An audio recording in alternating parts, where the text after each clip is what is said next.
Several fellowship members have agreed to share a 2 to 3 minute message about a time they showed courage in everyday life, or when they saw someone else showing genuine everyday courage.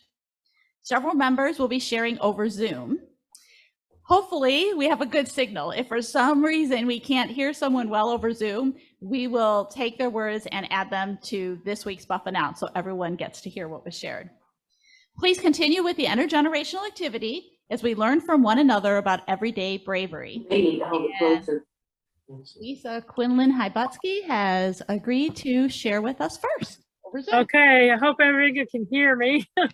Okay, courage is, as defined by Brene Brown, is number 1, asking for what you need.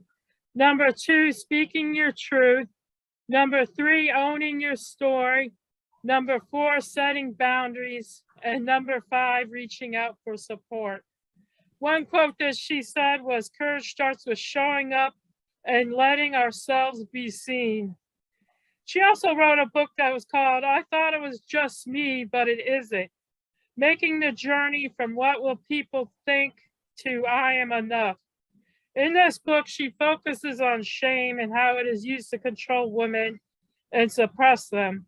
She also talks in this book about how courage, connection, and compassion helps fight shame and despair and bring forth resiliency.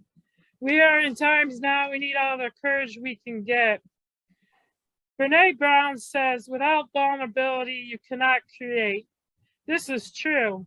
She is also right about the 3 seats the critics take of shame, scarcity, and comparison. One thing she says, if you're going to show up and be seen, you're going to get your butt kicked. I also loved her line, I see you, I hear you, but I'm going to show up and do this anyway. One important part of courage for me is standing on your own sovereignty and integrity. You may not agree with the crowd, you may question things. I've had many instances of this in my life. My family didn't like it when I left their church. There's decades of repercussions, but do I regret it? No. I also faced later religious challenges where I lost people due to changed belief. Being a seeker doesn't always go with popularity. I also was faced with walking from toxic people and situations in my life, which was part of self-care. Art or any creative expression can often take courage. I've written some things some people have found controversial. I've questioned the status quo. I'm not one to follow the crowd, and if too many people are lining up, then I think things need a closer look.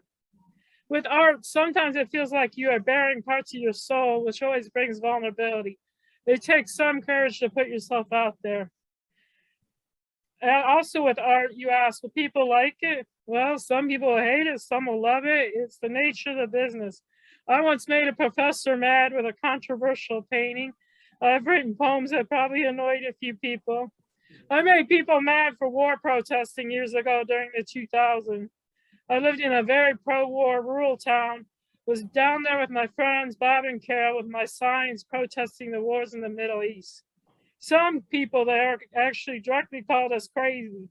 We turned out to be right then about the billions of dollars wasted and hundreds of thousands of lives lost.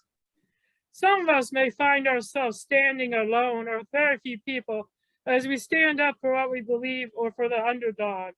This has happened to me several times in my life. It feels scary, but courage means standing for your truth. There's always a bit of fear when you feel like you're on the ice floe alone, saying, look, something doesn't seem right here. All right, that's that. Thank you, Lisa.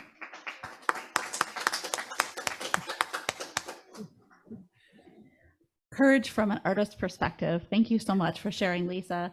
Next up is Gladys Peeples Burks. Thanks.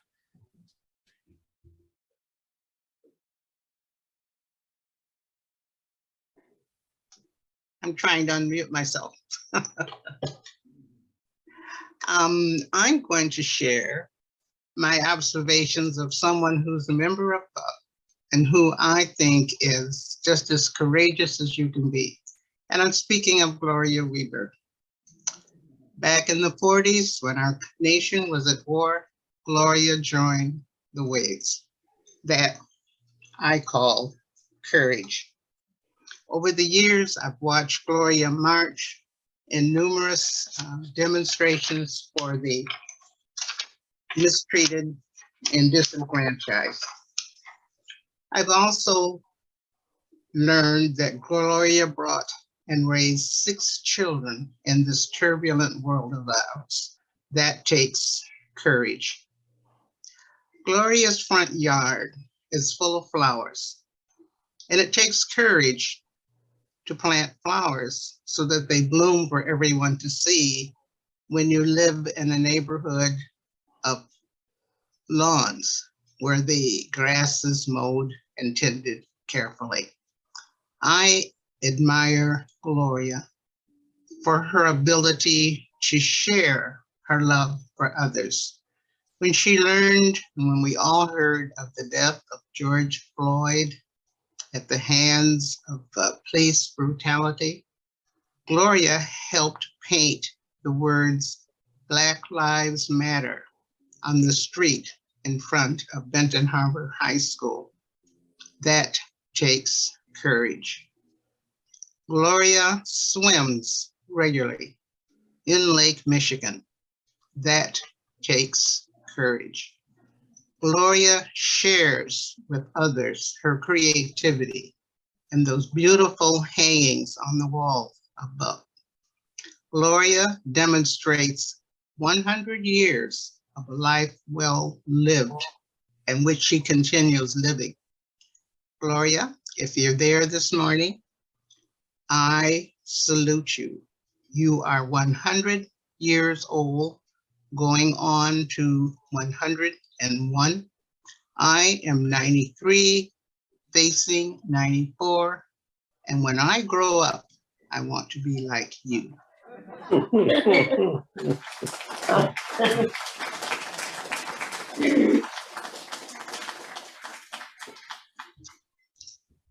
That was beautiful, Gladys. Gloria is here. She's in tears. So yes, we all salute her.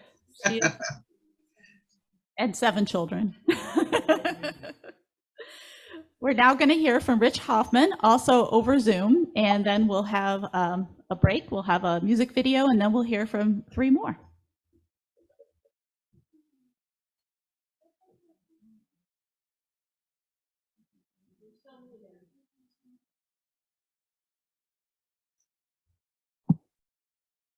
Can you hear me?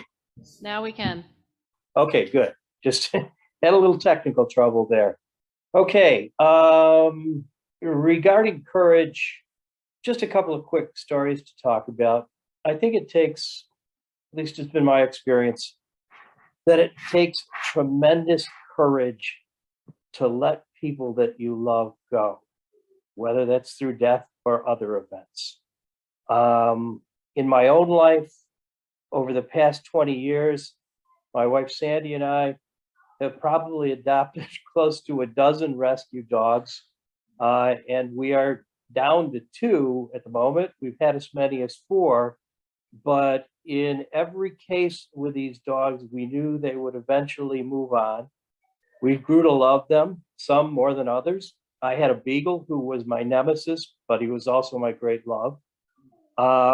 And it took, in my mind, I didn't think about it at the time, but it took a lot of courage to be able to see our pets, our loved ones, go through their final moments in life and be with them till the end, holding their paws, watching their tails wag for the last time, watching the eyes, the light in their eyes go out.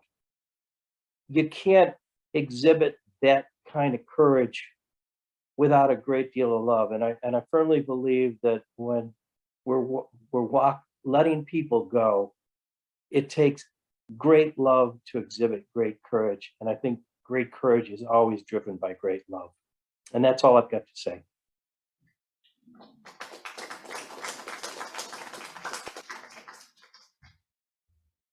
Thank you, Rich. That was beautiful. We're now going to hear a music video. I hope you can hear me. Oh, good.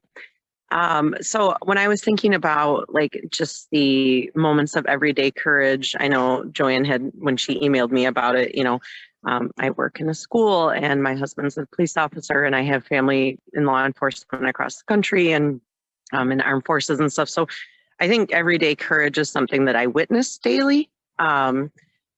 And it's the kind that doesn't get a parade and you don't get the drums beating for it. But when I started thinking about my own everyday courage, I think it's not one thing. It's every day I go to work, and every day I am the one that tends to talk to our families first and most often. So I'm the one that has a lot of hard conversations, and sometimes they're beautiful and they lead to really great moments, but sometimes they are the ones where I have to hold on to the family's hands the hardest and the longest. Children who, may need special services, or children who are experiencing tremendous trauma and therefore tremendous behavior issues. Calling families when something happens to their child that scares them. When, we need to have meetings and I love being able to form the connections that those interactions lend, but the unknown of how is this family going to take it and which parent should I call first, that is always a little bit nerve-wracking. And then even just in my daily interactions with the kids, I have run our behavior program for years at Countryside, and it's, I get to work with some of the kids who need the most love, and I get to model courage. I get to model for them what it looks like when I have to say sorry or I have to say I'm wrong. And doing that with a child can sometimes be just as nerve-wracking as adults, because a lot of my kids, at least that I work with, don't have adults showing them that it's okay to, make a mistake. And we have to teach the kids how to make mistakes and how to be okay with it and how to move forward in a positive way. So sometimes I'm fighting against the grain with what they may know from home or from their own experiences. And sometimes I have to kind of make up these situations just to show it to them and teach it to them. And then coming home and doing it with my own 3 girls, making sure that I can have the courage to show them when I'm wrong and teach them how to handle those situations and, how to say sorry and how to move forward and, find that positivity, even amongst the hard times. So, so for me, I think everyday courage, it really just looks, I see it more in my interactions with everyone around me, the kids, the parents, my husband. And so I was glad to think about this, because you don't realize how courageous I guess you are until you have to really stop and think. So thank you.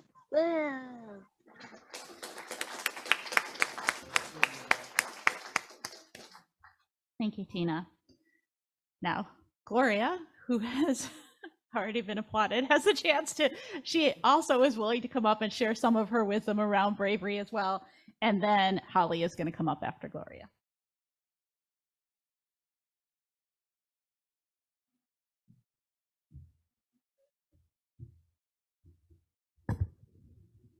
I don't know what to say except to Gladys.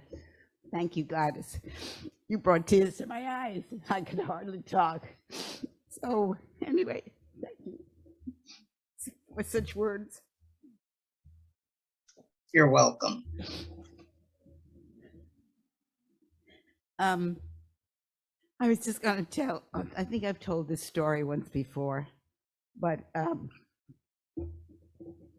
when I was living in Elmhurst, it must have been around the 1960s and 70s.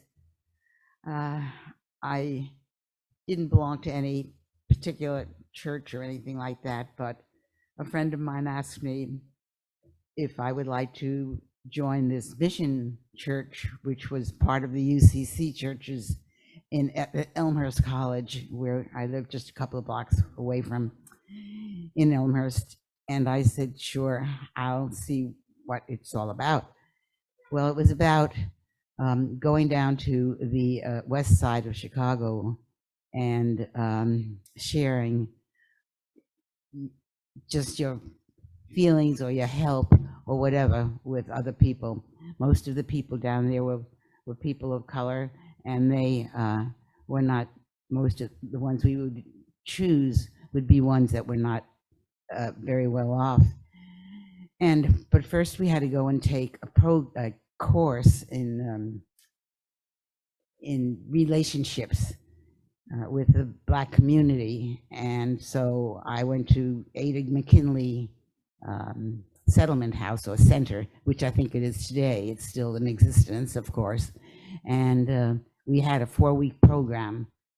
And after the program, we were assigned a family. So I was assigned a family, and I drove down to this house on the west side of Chicago, and met a young woman whose name was Sarah. She lived in an apartment building, and she had a few children, and she and I were just going to become friends and talk to each other, and I was going to be able to help her when she needed help, or she could help me if I needed help. So we established a very nice relationship over the weeks and the months. And her life was not a very good one. It was a difficult one. And one day when I was visiting her, we were sitting in the dining room, which had no furniture, but the front room did have furniture. So we sat in the front room, and I said, "So how are things going, Sarah?" And just as I said that, I looked up, and what did I see but this big black, looked like a cat, run across the dining room floor. And I said, "Sarah, I didn't know you had a cat." She said, "Gloria, that's not a cat, that is a rat." And it was huge. And I thought, "Where did it go?" She said, "I'll show you." So she took me into the bathroom, and there was a big hole around the toilet bowl, and rat had gone down there. And she said, "Well, he's just going down to visit the neighbor, but he'll be back up this way probably sometime." She said, "We have to be real careful with this because we can't get rid of these rats. And the children, they nibble at the children at night when they go to sleep." So the women that live in the house, in the apartment building, there were like 6 apartments, and they all were women with children. And she said, "We just take turns watching and staying up late at night so that children could be safe." So that wasn't very good. So I said, "Well, haven't you tried?" She said, "Yes, we have tried. And the landlord just doesn't seem to be doing very much about it, even though we have been going to the lower courts where she could get this help." So we became good friends, and we just changed conversations, and we just enjoyed one another. If she needed anything, I had it for her. We just wanted to talk. She had things for me. So it was very happy time for the both of us. And she was glad to see me, as I was glad to see her, about once a month or once every 2 weeks if we felt like it. Well, one day she came, she said to me, "Gloria, I have bad news for you. They're demolishing this apartment building that I live in," which wasn't a very good one to begin with. "And and we all have to be moved." So I said, "Well, where are you going to move to?" And she said, "To the Robert Taylor apartment." Well, the Robert Taylor housing was really not very good. So I was sorry to hear that. So I said, "Well," she said, "when I get settled, I will call you." A couple of weeks later, she called me and said, "I'm settled." I said, "Well, can I come down and see you?" And she said, "Well," she said, "I don't know." She said, "Why don't we do this? I will meet you downstairs in front of the apartment building." And I don't know if you knew the Robert Taylor apartments. They were projects. They were huge projects, all lined up one after another. And so I drove. She said, "But I want you to come down and park in front of the building. Do not get out of the car, and do not open your door. I will be out there in front." So we did that, and she was out in front when I got there. And she got in the car with me, and we talked. And I said, "Well, why couldn't I go up to your apartment? What's the matter?" She said, "I just want you to know that I don't even like to go up to my apartment." She said, "It is not safe for me to even get in the elevator and go up every time I have to. It is not safe, even worse, on the staircases, for me to go up and down these staircases. So I don't want you to be coming here anymore. And well, I was brokenhearted, and she was unhappy about the whole thing. And we decided that maybe we'd be able to get together later on, and we would keep in touch with one another. And the children were in school, so they were okay as long as they were safe in school, and that was good. So with that, I got out of the car, and on the sidewalk in front of the Robert Taylor project, I gave her a hug and kissed her goodbye, and I never did see her again. We spoke to each other on the phone, but we never were able to see each other. However, courage was not my courage. It was her courage. It was her courage to live in those apartments, to live in that kind of an environment, to have to send her children off to school knowing whether they'll get home safely or not. So the courage wasn't mine, but it certainly was hers. And I think of her today. We kept up correspondence for a while, but it faded away after a while. And I sometimes wonder whatever happened to her. This is around the 1960s, late 1960s, early 70s. So it was a time just that the civil rights movement was pretty high, and the riots were going on too at that time. So that's a story, I think, of courage that I don't know if I would have, but she certainly did.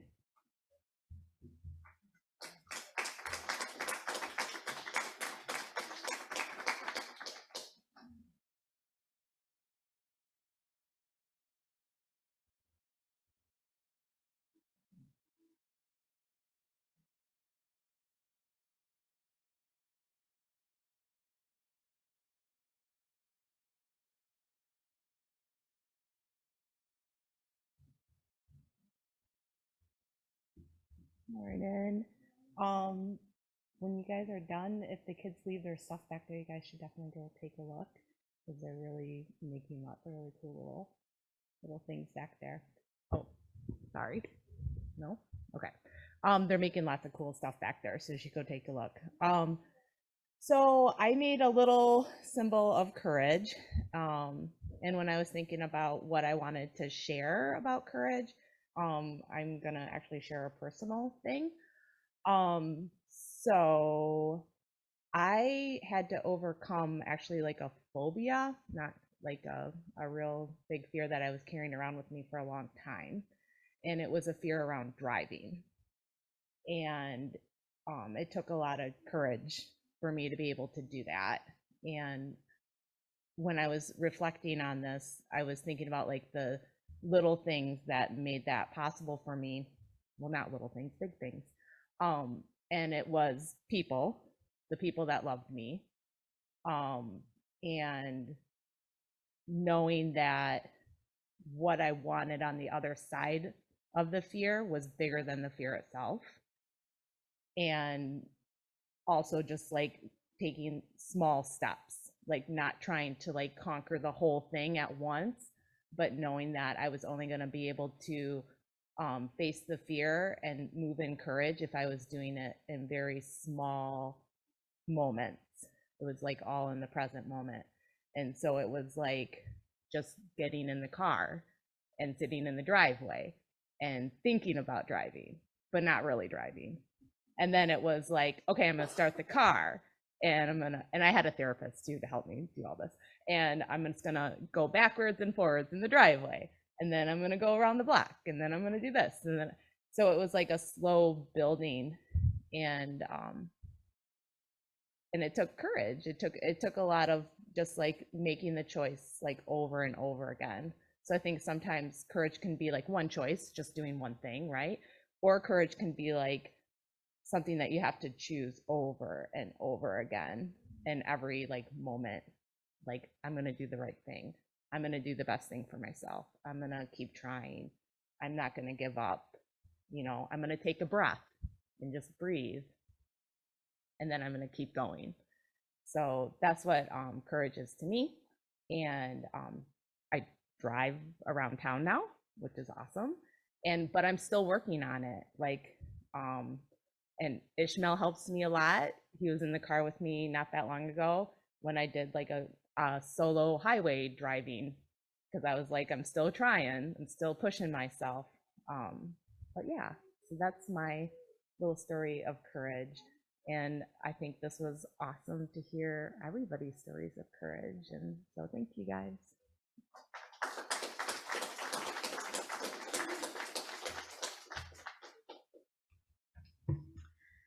Thank you to all who bravely shared today. For some of us with physical, mental, emotional, financial, or other difficulties, every day can be an exercise in bravery. A key aspect of courage is doing something worthwhile despite there being real risk to the person involved or real fear of proceeding, which I think is what we heard today from our readers. One of our greatest fears is rejection. What will people think of me if I'm friends with the most unpopular person in the school or in the company? What will people think if I go outside with this giant blemish on my face, or this mask, or these braces? While we might not be afraid of physical harm in the course of bravery, we can be very afraid of social rejection. And as social creatures, this fear can sometimes feel worse than death. My encouragement today is that when there is a choice, choose to be courageous. Courage is sometimes referred to as the midpoint between recklessness and cowardice.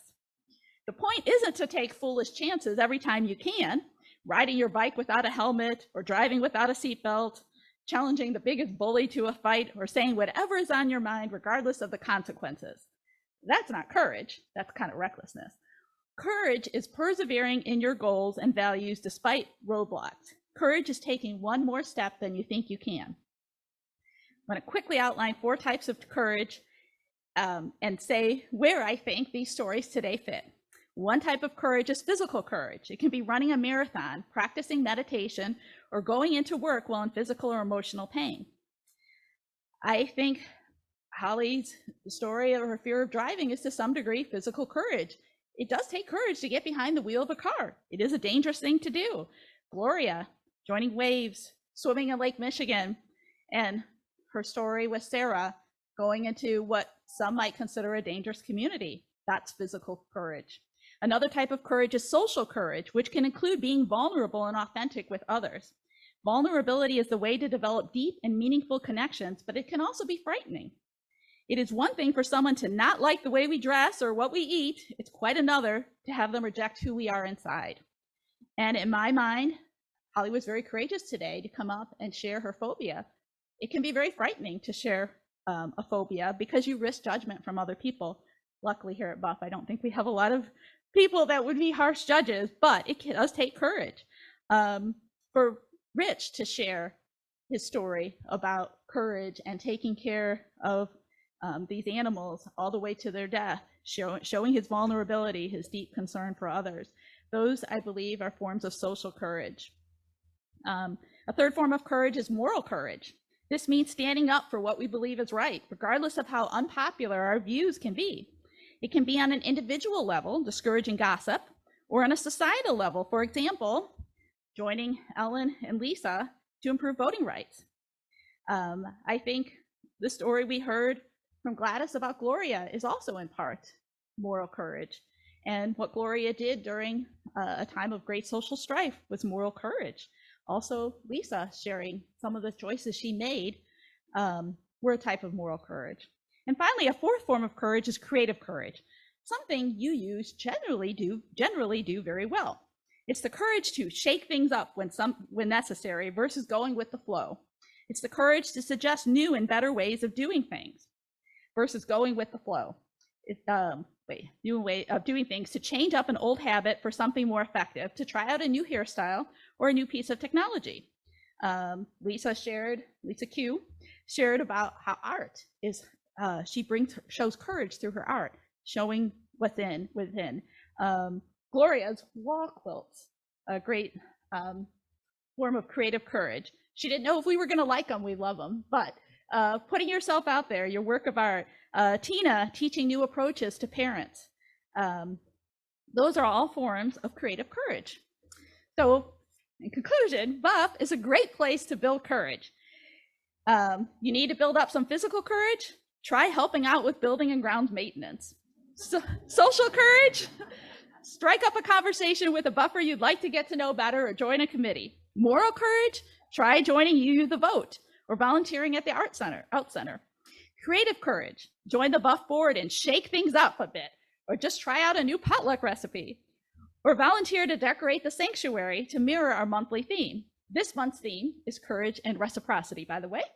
The key to everyday courage is to practice it every day. Practice in safer situations so you are prepared when and if the really dangerous situations come along. And while we all might not have the opportunity to perform great public acts of courage, like bringing down an active shooter, we can all make a difference every day. Perhaps through our actions, society will create fewer active shooters and fewer desperate people of every kind. Now, what I'd like to do is